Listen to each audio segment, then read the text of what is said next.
We all deserve the truth.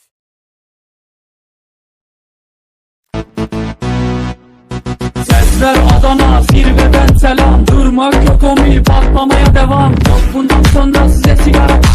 Uçuyor yıldızlara müptezel bayan. Sesler Adana, zirveden selam. Durmak yok, omi patlamaya devam. Yok bundan sonra size sigara filan. Uçuyor yıldızlara müptezel bayan. Harmanım, baba nerede çarşafın? Gördüğüm bu paketler benim dermanım. Hoppa yavaşça açıldı fermanım. Sakın kaçma buraya, gel la kezbanım. Adana çocuğu Anka şehrimin derisi. Olay büyük kardeş, mevzu kendisi. Plaka 01 korkumuz dinle. Yazmak için yine yuttu.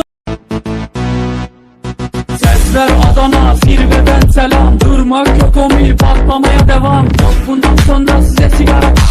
Uçuyor yıldızlara müptezel bayan. Sesler Adana, zirveden selam. Durmak yok, omi patlamaya devam. Yok bundan sonra size sigara filan. Uçuyor yıldızlara müptezel bayan. Harmanım, baba nerede çarşafın? Gördüğüm bu paketler benim dermanım. Hoppa yavaşça açıldı fermanım. Sakın kaçma buraya, gel la kezbanım. Adana çocuğu Anka şehrimin derisi. Olay büyük kardeş, mevzu kendisi. Plaka 01 korkumuz dinle. Yazmak için yine yuttu. Sesler Adana, zirveden selam. Durmak yok, omi patlamaya devam. Yok bundan sonra size sigara.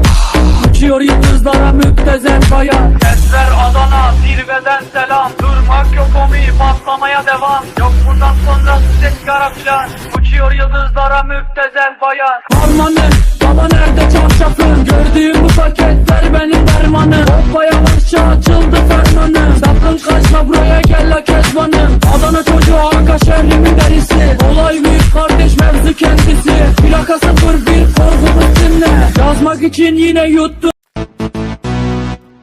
Sesler Adana, zirveden selam. Durmak yok, omi patlamaya devam. Yok bundan sonra size sigara.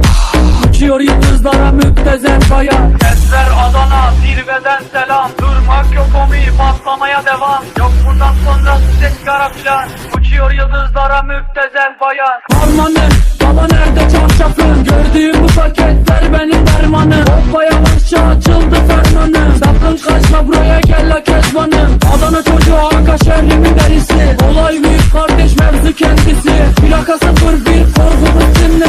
Yazmak için yine yuttu.